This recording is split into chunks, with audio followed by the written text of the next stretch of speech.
Madhya Pradesh cadre के IAS रहे अजय सिंह संभवतः वे अब इस दुनिया में नहीं हैं। उनके द्वारा एक बड़ी अच्छी पुस्तक लिखी गई, आईएएस की नौकरी मैंने क्यों छोड़ी। आमतौर पर आईएएस अपने जीवन के बारे में बहुत कम लिखते हैं, लेकिन अजय सिंह ने न केवल आईएएस की नौकरी छोड़ी बल्कि अपने बारे में उन्होंने एक पुस्तक भी लिखी और इसमें उन कारणों को स्पष्ट किया जिनको लेकर उन्होंने आईएएस की नौकरी छोड़ी।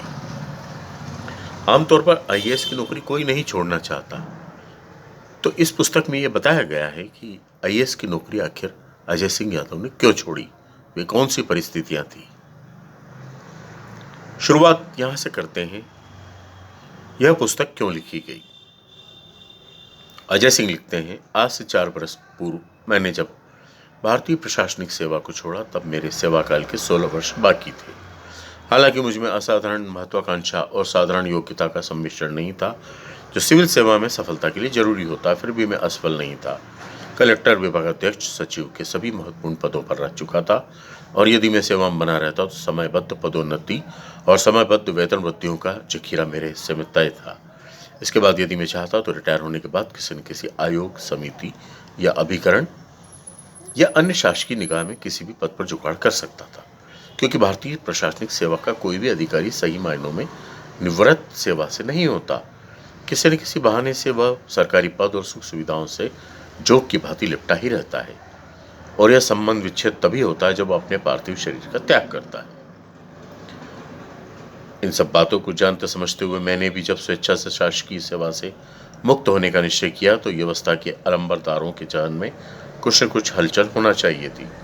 यदि मैं शासकीय सेवा छोड़कर वर्ल्ड बैंक की सेवा में चला जाता या फिर सीधा राज्यसभा का टिकट प्राप्त कर लेता या कुछ ऐसा करता जो दुनियादारी की दृष्टि से मान्य होता तो कोई असामान्य बात नहीं होती, लेकिन यहाँ तो देश की सबसे प्रतिष्ठित सेवा पर छोड़कर खेती किसानी और साहित्य सृजन की बात थी। जातिवाद और भ्रष्टाचार से राजनीति को मुक्त कराने का असंभव सा संकल्प था।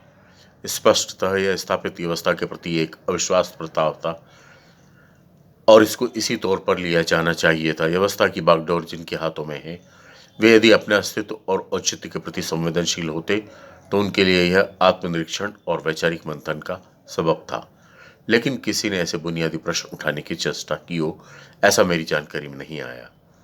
सरकारी पद और सत्ता के आडंबर में लिप्त मगरूर और अहमन्य शासकीय तंत्र के लिए इस तरह का वैचारिक उन्मेष शायद संभव नहीं था। मेरे सहकर्मियों के लिए यह निर्णय मेरी व्यक्तिगत सनक का परिणाम था, इससे अधिक कुछ नहीं। यह पुस्तक इसलिए लिखी गई कि यह सनक नहीं थी, किसी क्षणिक आवेश में लिया गया निर्णय नहीं था, न ही किसी अन्य तात्कालिक कारण से मैंने नौकरी छोड़ी। यह तो एक सोचा समझा सुविचारित निर्णय था जिसके पीछे 2 मूल तत्व थे, व्यवस्था के प्रति गहरी वितृष्णा और अपने जीवन को अपनी शर्तों पर जीने की इच्छा। लेकिन अगर मेरे पुराने साथी मुझे नहीं समझ सके तो मैं उन्हें दोष नहीं देता।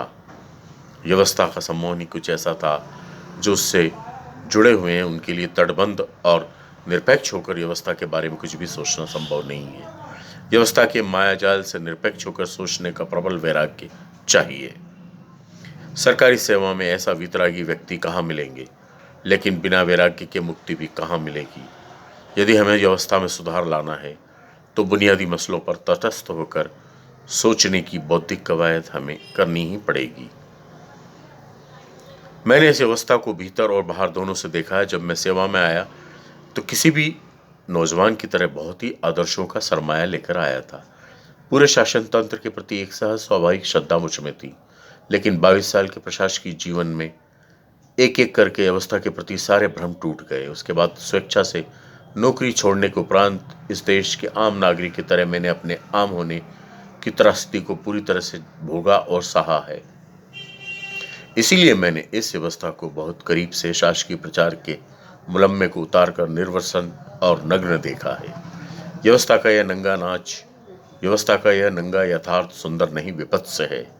जो व्यवस्था के प्रति आसक्त हैं उन्हें यह रूप दिखाना आवश्यक है, तभी वे समझ सकेंगे कि जिससे वे लिपटे हुए हैं वह कोई सुंदर रमणी नहीं बल्कि एक भद्दी और भ्रष्ट व्यवस्था है। इस पुस्तक के अगले अंश अगले एपिसोड में।